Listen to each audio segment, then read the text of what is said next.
जय हिंद। नमस्कार दोस्तों, आप सभी का हमारे YouTube चैनल में स्वागत है। आज हम हल करने वाले हैं, जी हाँ, आज हम हल करने वाले हैं पटवारी परीक्षा 2017 में जो जनरल नॉलेज से, जिसमें भारत लेवल का जनरल नॉलेज था, इसके अलावा छत्तीसगढ़ के भी जनरल नॉलेज भी उसमें शामिल था, करेंट अफेयर के भी प्रश्न शामिल था। तो कैसे पटवारी परीक्षा 2017 में एग्जाम में व्यापम द्वारा पूछा गया था प्रश्न, जी हाँ, ये एग्जाम व्यापम द्वारा ही लिया गया था और किस तरह से प्रश्न पूछे गए थे, सारे प्रश्नों का हम एक एक करके अध्ययन करेंगे। हमने इस पर और कैसे कई वीडियो बना लिया है, चाहे वो कंप्यूटर टॉपिक से पूछा गया हो और अन्य जो लिए गए हैं व्यापम द्वारा एग्जाम, उस पर ही हमने वीडियो बनाया है। आज जो हम वीडियो बना रहे हैं वो छत्तीसगढ़ जीएस से है। छत्तीसगढ़ जीएस भी है, इसमें ध्यान देंगे आप, छत्तीसगढ़ का जीएस भी है और भारत लेवल का जो जनरल नॉलेज का है वो भी है और साइंस के प्रश्न भी इसमें है। तो हमने सारे प्रश्नों को इसमें कवर किया है। आप वीडियो को पूरा देखें। अगर जानकारी आपको अच्छा लगेगा तो लाइक शेयर जरूर करेंगे। आगामी जो व्यापम द्वारा एग्जाम लिए जाएंगे उसके लिए आपको ये हेल्पफुल होने वाले हैं।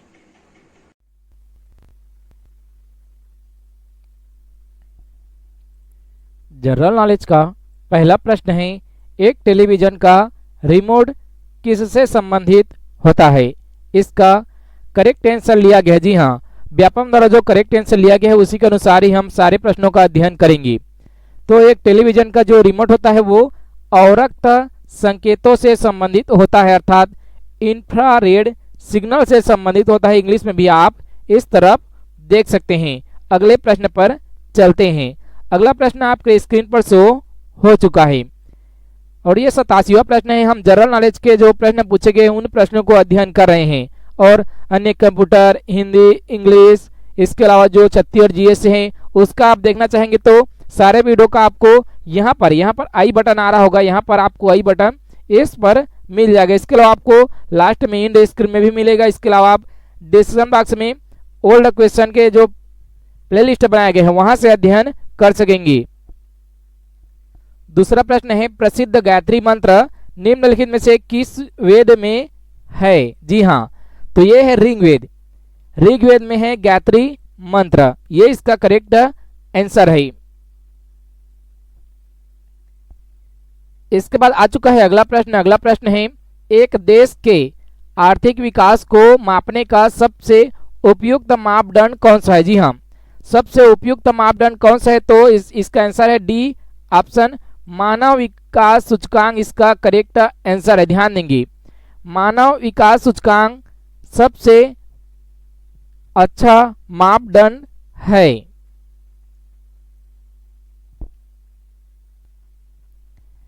इसके बाद आ चुका है अगला प्रश्न। अगला प्रश्न है, 21 जून को सूर्य किस अक्षांश रेखा के ठीक ऊपर स्थित रहता है? तो इसका करेक्ट आंसर है कर्क रेखा। जी हाँ, 21 जून को कर्क रेखा पर रहता है सूर्य और 21 दिन सबसे बड़ा दिन होता है उत्तरी गोलार्ध में। जी हाँ, ये जो पृथ्वी का मैप देखेंगे तो यहाँ पर 0 अक्षांश है, उसके बाद यहाँ पर है 23.5 अक्षांश कर्क रेखा और इसी में है भारत। तो भारत में सबसे बड़ा दिन होता है 21 जून को, जो कि एक योग दिवस के रूप में मनाया जाता है। 21 जून को योग दिवस के रूप में भी मनाया जाता है। अगला प्रश्न यहाँ आपकी स्क्रीन पर आ चुका है और ये प्रश्न क्या है? तो ये प्रश्न है, 1956 ईस्वी में पानीपत का द्वितीय युद्ध निम्नलिखित में से किसके बीच लड़ा गया? जी हाँ, पानीपत का जो द्वितीय युद्ध हुआ था वो किसके बीच लड़ा गया था? अगर अब बात करेंगे तो यह युद्ध अकबर और हेमू के बीच लड़ा गया था और पहला युद्ध कब हुआ था? पानीपत का तो 1526 में हुआ था, बाबर और इब्राहिम लोदी के मध्य। तो आप पहला युद्ध भी याद रख सकते हैं और दूसरे युद्ध किसके बीच लड़ा गया वो भी आप याद रख सकते हैं। इसके बाद आ चुका है आपके स्क्रीन पर अगला प्रश्न और ये प्रश्न क्या है? तो भारत में कृषि के संबंधित किसी संबंध क्षेत्र में किसे शामिल नहीं किया गया है? तो इसका करेक्ट आंसर है ए ऑप्शन, फसलें को शामिल नहीं किया गया है कृषि से संबंधित क्षेत्र में, क्योंकि कृषि ही फसल है। यहाँ जो पशुपालन के उत्पाद है ये शामिल है, वनों के संबंधित उत्पाद है ये शामिल है, मत्स्य पालन है ये भी शामिल है। फसलें जो कृषि को ही फसलें दे दिया है। जो कृषि में आप देखेंगे तो जो पशुपालन आता है, जो खेती बाड़ी करते हैं वो इसमें आता है। इसके अलावा मत्स्य पालन भी आता है। अगला जो प्रश्न दिया वो पूरे पेज में ही दे दिया गया है और ये प्रश्न है वित्त विधेयक से। जी हाँ, वित्त विधेयक के विषय में सही क्या है ये पूछा गया है। तो इनमें सही क्या है? पहला ऑप्शन सही है, यह राष्ट्रपति के द्वारा पूर्व हस्ताक्षरित होता है। इसके अलावा जो तीसरा ऑप्शन दिया हुआ है कि यह केवल लोकसभा में पुनर्स्थापित किया जा सकता है, ये भी सही है। इसके बाद कहा गया है कि राज्यसभा को स्वीकृति देने से इनकार कर सकता है, अर्थात राज्यसभा विधेयक को स्वीकृति देने से इनकार कर सकता है, ये भी सही है। इसके अलावा जो पांचवा दिया हुआ है कि गतिरोध की स्थिति में राष्ट्रपति संसद का संयुक्त सत्र बुला सकते हैं, तो ये भी सही है। तो इसका की कौन सा ऑप्शन सही है? सी ऑप्शन इसका करेक्ट आंसर है। इसके बाद यहाँ अगला प्रश्न है, एक पिंड का भार अधिकतम होता है, कोई पिंड है उसका वजन सबसे ज्यादा कहाँ होगा, ये पूछा गया। तो इसका आंसर है हाइड्रोजन। ध्यान देंगे, सी ऑप्शन, हाइड्रोजन में किसी पिंड का भार सबसे ज्यादा होता है।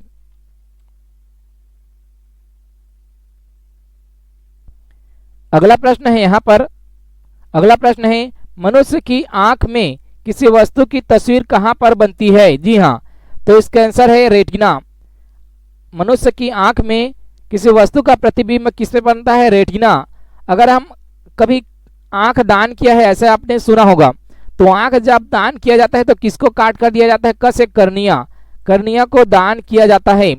और आंख का जो रंग होता है, जैसे किसी का काला होता है, किसी का भूरा होता है, किसी का नीला होता है, तो यह आइरिस के कारण होता है।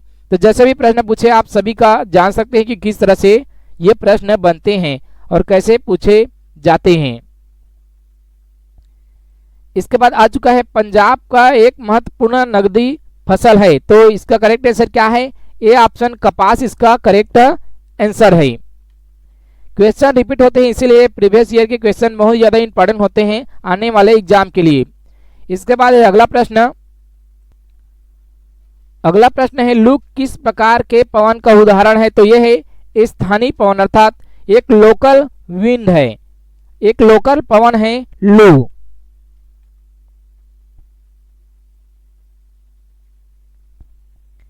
अगला प्रश्न है प्रधानमंत्री मुद्रा योजना के अंतर्गत किशोर बैकेट की ऋण सीमा क्या है? जी हाँ, किशोर बैकेट की ऋण सीमा क्या है ये पूछा गया है। तो इसका आंसर है 50,000 से 5 लाख, ये इसका करेक्ट आंसर है।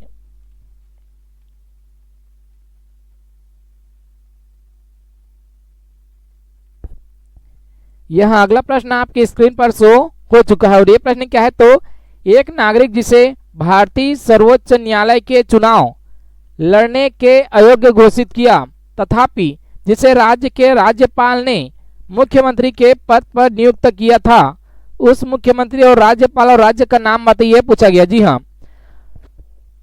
सर्वोच्च न्यायालय द्वारा उसे चुनाव लड़ने के लिए अयोग्य घोषित किया गया, फिर भी वहां के राज्यपाल द्वारा उन्हें मुख्यमंत्री का शपथ दिला दिया गया। तो ये है जयललिता। जी हाँ, जयललिता फातिमा अली और राज्य है तमिलनाडु। आपको ध्यान में रखना होगा, ऐसे केसेस को एग्जाम में पूछे जाते हैं जो यूनिक हुए रहते हैं। इसके बाद विनियोग विधेयक के बारे में यहाँ पर आ चुका है कि इनमें से कौन कौन सी बातें सही हैं। तो जो विनियोग विधेयक होता है वो केवल वित्त मंत्री द्वारा पेश किया जाता है, पहला ऑप्शन सही है। लोकसभा में पेश किया जाता है, तो ये भी सही है। इसके अलावा यह शासन को खर्च करने की वैधानिक शक्ति प्रदान करता है, ये 3 ऑप्शन सही है। ध्यान में देंगे आप, ध्यान रखना होगा आपको, ये तीनों ऑप्शन सही हैं। अगर हम विनियोग विधेयक की बात करेंगे तो दूसरा ऑप्शन जो दिया हुआ, सॉरी चौथा ऑप्शन, ये गलत है, ये गलत है। जो चौथा ऑप्शन दिया हुआ है ये, तो इसमें इस तरह से ये गलत हो जाता है, इस तरह से ये भी गलत हो जाता है, आप ध्यान में रखेंगे। इसके बाद अगला प्रश्न आपकी स्क्रीन पर शो हो चुका है, डिप्थीरिया निम्नलिखित जीवाणु के कारण होता है। तो इसका करेक्ट आंसर है सी ऑप्शन बैक्टीरिया। जो डिप्थीरिया रोग होता है वो बैक्टीरिया जीवाणु के कारण होता है, आपको याद रखने होंगे। ऐसे ही प्रश्न पूछे जाते हैं व्यापम में। इसके बाद आ चुका है अगला प्रश्न, भारत में किस राज्य में जनसंख्या 2011 की जनगणना के अनुसार सबसे कम है? तो इसका करेक्ट आंसर है सिक्किम। सिक्किम में सबसे कम जनसंख्या है 2011 जनगणना के अनुसार, और यूपी में सबसे ज्यादा है। अगर कम ज़्यादा जो भी पूछे आप इस तरह से आंसर लगा सकेंगे। उत्तर प्रदेश में सबसे ज़्यादा है और सबसे कम है तो वो है सिक्किम। इसके बाद है अगला 102वां प्रश्न है, निम्नलिखित में से किस गवर्नर जनरल ने सहायक संधि की नीति का प्रादुर्भाव किया था? तो ये है लॉर्ड वेलेजली। जी हाँ, लॉर्ड वेलेजली द्वारा सहायक संधि की शुरुआत की गई थी। अगला प्रश्न है, मौर्य सम्राट बिंदुसार निम्नलिखित में से किस धर्म का अनुयायी था? तो यह है आजीवक संप्रदाय, जिसके शुरुआत इसको किसने किया था? मखली घोषाल। आप याद रखेंगे आजीवक जो संप्रदाय है, धर्म है, उसके संस्थापक कौन है? तो मखली घोषाल। और जो बिंदुसार थे ये इसी धर्म के अनुयायी थे, इसीलिए इस क्वेश्चन को पूछा गया है। चलते हैं अगले प्रश्न पर।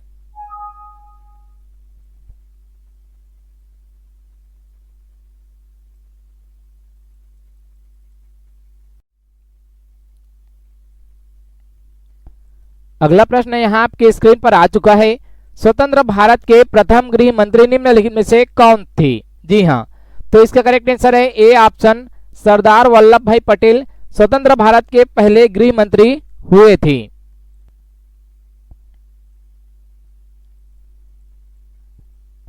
इसके बाद अगला प्रश्न है, अग्निशामक यंत्र में किस गैस का उपयोग होता है? आप गैस भी किया करें कि इसका करेक्ट आंसर क्या होगा। हम थोड़े से आपको समय देंगे, आगे हम नहीं दे रहे थे समय, लेकिन अब हम थोड़े से आपको समय देंगे कि आप अपना आंसर सेलेक्ट करें। इसका करेक्ट आंसर है सी ऑप्शन, कार्बन डाइऑक्साइड। जी हाँ, अग्निशामक यंत्रों में कार्बन डाइऑक्साइड गैस का प्रयोग किया जाता है।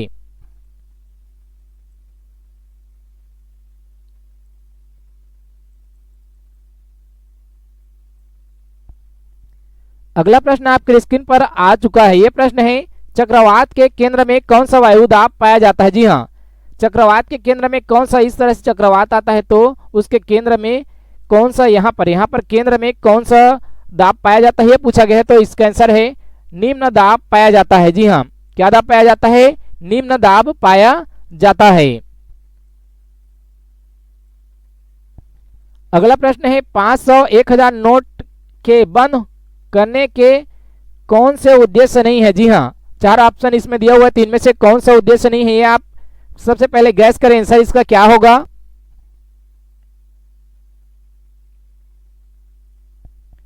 इसका करेक्ट आंसर है सी ऑप्शन, आर्थिक वृद्धि दर को बढ़ाने के लिए। ये सही नहीं है उद्देश्य। तो उद्देश्य क्या था? काला धन को समाप्त करना, भ्रष्टाचार को समाप्त करना था, न कि आर्थिक वृद्धि दर को बढ़ाना था। तो सी ऑप्शन इस क्वेश्चन का करेक्ट आंसर है। अगला प्रश्न आपके स्क्रीन पर आ चुका है। यह प्रश्न है, निम्नलिखित में से किस फसल का गुजरात मुख्य उत्पादनकर्ताओं में से एक है? जी हाँ, अर्थात गुजरात में मुख्य रूप से कौन सा फसल उत्पादित किया जाता है जो ऑप्शन दिया हुआ है इनमें से। तो आप अपना आंसर सिलेक्ट करेंगे, इसका आंसर क्या है। तो इसका आंसर है सी ऑप्शन, बाजरा। ध्यान देंगे, सी ऑप्शन बाजरा इसका करेक्ट आंसर है। अगला प्रश्न आपके स्क्रीन पर आ चुका है और यह प्रश्न है, चूने के पानी में होता है, अर्थात चूने का जो पानी होता है उसे क्या कहते हैं ये पूछा गया है। तो इसका करेक्ट आंसर आप सिलेक्ट करेंगे। आप क्या आंसर लगा रहे हैं।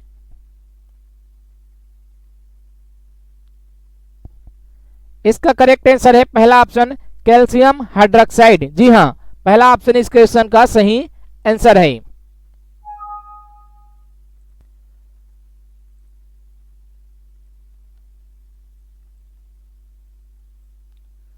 अगला प्रश्न को पूरे पेज में ही छाप दिया गया है, इस तरह से आप देख सकते हैं। 110वां प्रश्न है, इसमें क्या प्रश्न है देख सकते हैं। निम्नलिखित में से कौन सा संविधान के अनुच्छेद 12 में परिभाषित राज्य शब्द में शामिल नहीं है, अर्थात राज्य में क्या शामिल नहीं है यह पूछा गया है। तो राज्य में क्या क्या आता है? संसद आता है, राज्य विधानमंडल आता है, इसके अलावा संघीय कार्यपालिका, राज्य कार्यपालिका, भारत के समस्त स्थानीय प्राधिकरण, भारत शासन के नियंत्रणाधीन समस्त स्थानीय प्राधिकरण आते हैं। बस हमें हाई कोर्ट और सुप्रीम कोर्ट दोनों को छोड़ देना है। उच्च न्यायालय और जो संघीय न्यायालय है दोनों को छोड़ना है तो बी ऑप्शन इसका करेक्ट आंसर हो जाता है। बाकी को राज्य की जो परिभाषा दी गई है अनुच्छेद 12 में, उसमें सभी को शामिल किया गया है। इन 6 ऑप्शन को शामिल किया गया है, केवल संघीय न्यायालय और राज्य न्यायालय को शामिल नहीं किया गया है। तो इस तरह से आप आंसर लगा सकते हैं कि कैसे प्रश्न व्यापक में पूछे जाते हैं।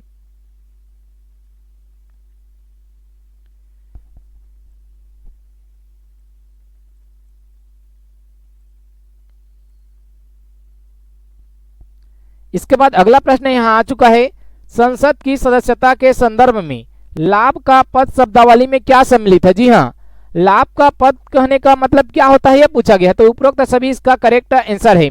लाभ के पद में क्या शासन की नियुक्ति के अधिकार होता है। जी हाँ, ये सही है। क्या पद धारक को हटाने का अधिकार शासन का होता है, ये भी सही है। क्या पद धारक को शासन वेतन देती है, ये तीनों ऑप्शन सही हैं, अर्थात उपरोक्त सभी इसका करेक्ट आंसर होगा।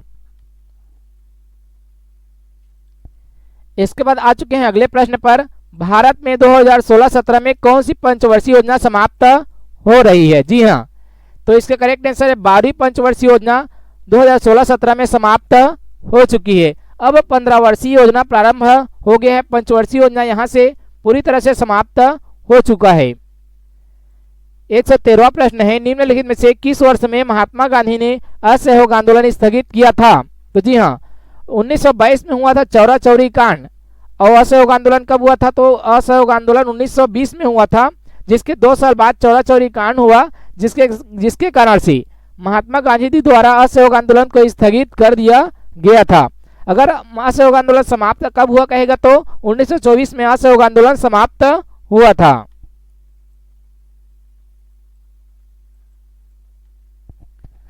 अगला प्रश्न यहाँ आपके स्क्रीन पर आ चुका है। यह प्रश्न है, उष्ण मरुस्थल महाद्वीपों के किस भाग में पाए जाते हैं। जी हाँ, तो यह है पश्चिमी। जी हाँ, पश्चिमी में पाए जाते हैं। अगर हम भारत का ही देखेंगे इस तरह से, अगर मैप को, भारत का मैप को थोड़ा सा अच्छा बना देते हैं हम, सॉरी इसमें अच्छे से नहीं बन पा रहा है मैप, तो ऐसे ही रखते हैं इस तरह से। तो पश्चिमी भाग में पाए जाते हैं। अगर इस तरह आप देखेंगे तो इस तरफ है मरुस्थल, जो गर्म स्थल है।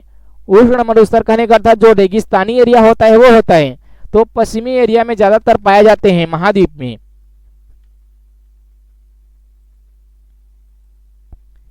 अगला प्रश्न यहाँ स्क्रीन पर आ चुका है। यह प्रश्न है, 1929 में निम्नलिखित में से किस अधिवेशन में भारतीय राष्ट्रीय कांग्रेस ने पूर्ण स्वराज का प्रस्ताव पारित किया था। तो यह है लाहौर अधिवेशन, पाकिस्तान में जो हुआ था 1929 का। यह है इसका करेक्ट आंसर।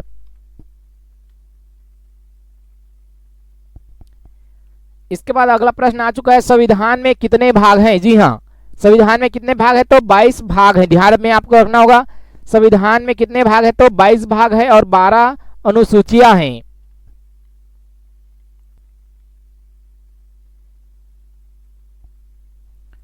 अगला प्रश्न यहाँ पर आपके स्क्रीन पर आ चुका है। यह प्रश्न है, सर्वाधिक दैनिक तापांतर किस प्राकृतिक प्रदेश में पाया जाता है। तो इसका करेक्ट आंसर है, उष्ण मरुस्थलीय प्रदेश में सर्वाधिक दैनिक तापांतर पाया जाता है। जी हाँ, इसका डी ऑप्शन करेक्ट आंसर है। आपको इसी के आंसर लगाना है, डी ऑप्शन, सर्वाधिक दैनिक तापांतर। क्योंकि क्वेश्चन रिपीट होंगे, आगामी जो व्यापक एग्जाम लिए जाना है, कोई भी एग्जाम हो, चाहे वो मंडी निरीक्षक का हो या आने वाले समय में जो भी और नई वैकेंसी निकाली जाएगी उसके लिए हो, तो इंपॉर्टेंट होंगे आपके लिए। अगला प्रश्न यहाँ आ चुका है आपकी स्क्रीन पर। यह प्रश्न है, 2015-16 में भारत के औद्योगिक वृद्धि दर को बढ़ाने में किस क्षेत्र की वृद्धि दर अधिक रही है। तो विनिर्माण की सबसे अधिक रही है। करंट का टॉपिक है, करंट से भी प्रश्न शामिल कर दिया गया है इसी में ही। ये बेसिक नॉलेज का यहाँ पर आपके स्क्रीन पर आ चुका है। एक बल्ब का तंतु बना होता है। जी हाँ, जो हम बल्ब बनाते हैं, पहले 10 रुपये वाला बिजली आता था, अब भी आता है, लेकिन अब उसका उपयोग कम किया जाता है, ग्रामीण क्षेत्र में ज्यादा उपयोग होते हैं। तो उसमें जो तंतु बना होता है वो किसका बना होता है, तो टंगस्टन का बना होता है। बी ऑप्शन इसका करेक्ट आंसर है। इसके बाद 120वां प्रश्न है, राज्य लोक सेवा आयोग के सदस्यों को कौन पदच्युत कर सकता है, अर्थात कौन उन्हें पद से हटा सकता है, यह पूछा गया है।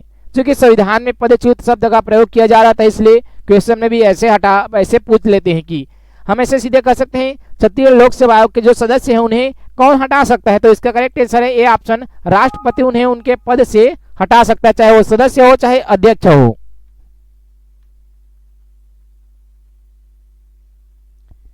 इसके बाद अगला प्रश्न यहाँ आ चुका है, सौर सूजला योजना के अंतर्गत इस राज्य में किसानों को निम्न में से किसके वितरण में आर्थिक सहायता दी जाएगी? तो इसका करेक्ट आंसर है गैस सिलेंडर, सॉरी, जो आर्थिक सहायता सौर सूजला योजना है वो है, तो यह है सिंचाई पंप के लिए। बी ऑप्शन इसका करेक्ट आंसर है। हम गैस सिलेंडर बता दिए थे, जो उज्ज्वला योजना प्रारंभ में किया गया था उसका उज्ज्वला योजना अगर कहीं पूछ ले तो वो क्या आएगा? गैस सिलेंडर उसका आंसर आएगा।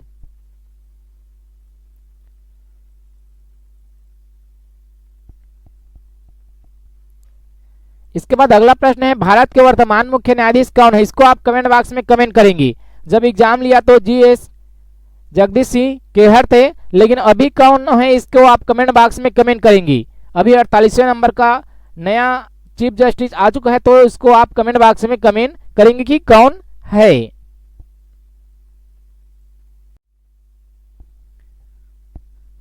यहाँ अगला प्रश्न आपकी स्क्रीन पर आ चुका है, कितने देशों ने 2016 के कबड्डी विश्व कप में भाग लिया है? ये कोरियन का टॉपिक था उस समय जब हुआ था 2016 में, तो 12 देशों ने इसमें भाग लिया था। सी ऑप्शन इसका करेक्ट आंसर है, और 12 देश ही भाग लेते हैं इसमें जब भी कबड्डी विश्व कप होता है। तो इसके बाद आ चुका है अगला प्रश्न, अमेरिका के निर्वाचित राष्ट्रपति डोनाल्ड ट्रंप किस पार्टी के उम्मीदवार थे? तो ये रिपब्लिकन पार्टी के उम्मीदवार थे, और अभी जो बाइडेन बने हैं वो डेमोक्रेटिक के उम्मीदवार है, क्योंकि ये एग्जाम का 4 साल से ज्यादा हो चुका है और नए राष्ट्रपति बन चुके हैं अमेरिका के, जो कि डेमोक्रेटिक पार्टी के उम्मीदवार हैं। तो वो भी इंपॉर्टेंट होंगे कि किस पार्टी के उम्मीदवार हैं, या जो राष्ट्र बनी है वो 19 जनवरी को शपथ लेते हैं, तो उस डेट को ही पूछ लिया जा सकता है।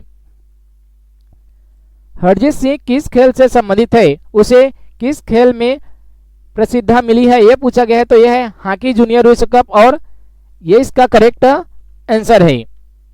ये करंट का टॉपिक से था। इसके बाद आ चुका है अगला प्रश्न, लोसर, जी हाँ, जो लोसर महोत्सव होता है वो किस धर्म से संबंधित है, ये पूछा गया है। तो ये है बौद्ध धर्म। बौद्ध धर्म में जो नए वर्ष की शुरुआत होता है, नया वर्ष, वो होता है लोसर उत्सव के साथ ही।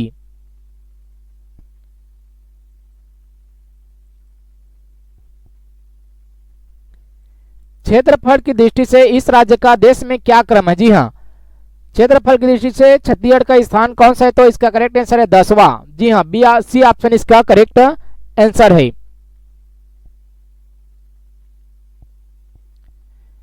इसके बाद आ चुका है अगला प्रश्न, 7वां संयुक्त सैन्य अभ्यास एक्वेरिन भारत ने किस देश के साथ किया? जी हाँ, आप 7वां को याद नहीं रखेंगे, लेकिन एक्वेरिन जो सैन्य अभ्यास है वो किस देश के साथ होता है इसको आप जरूर याद रखेंगे, मालदीव के साथ होता है। सी ऑप्शन इसका करेक्ट आंसर है। अगला प्रश्न है, विश्व की सबसे लंबी सुरंग गोथार्ड बेस कहाँ स्थित है? तो यह है स्विट्जरलैंड में। इसका करेक्ट आंसर है सी ऑप्शन।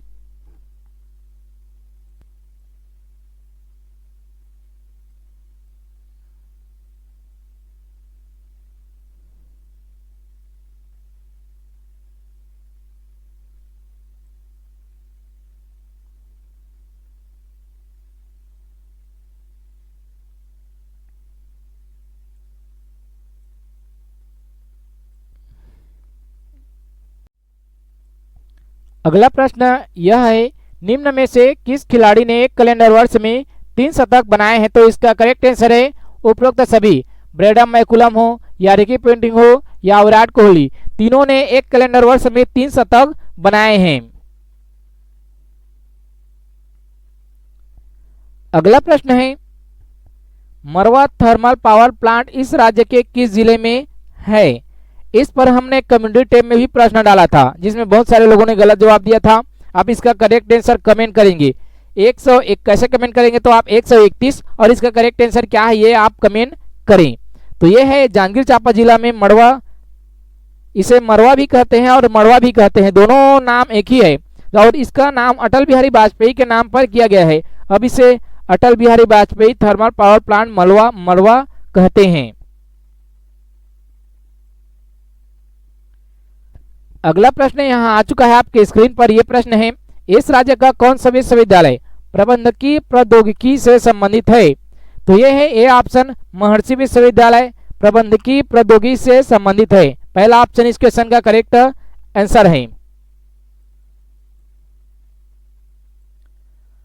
अगला प्रश्न यहाँ पर आपके स्क्रीन पर आ चुका है। यह है ब्रिक्स राष्ट्रों में सम्मिलित होने वाला 5 देश कौन सा है। जी हाँ, ब्रिक्स राष्ट्रों में सम्मिलित होने वाला 5 देश कौन सा है, तो यह है 5वां देश, डी ऑप्शन दक्षिण अफ्रीका। यहाँ ब्रिक्स में देखेंगे तो 5 देश है। पहला जो है ब्राजील है, दूसरा जो है रूस है, यह है इंडिया, और अगला है चाइना, और अगला है साउथ अफ्रीका। तो ये 5 देश शामिल है ब्रिक्स राष्ट्रों में।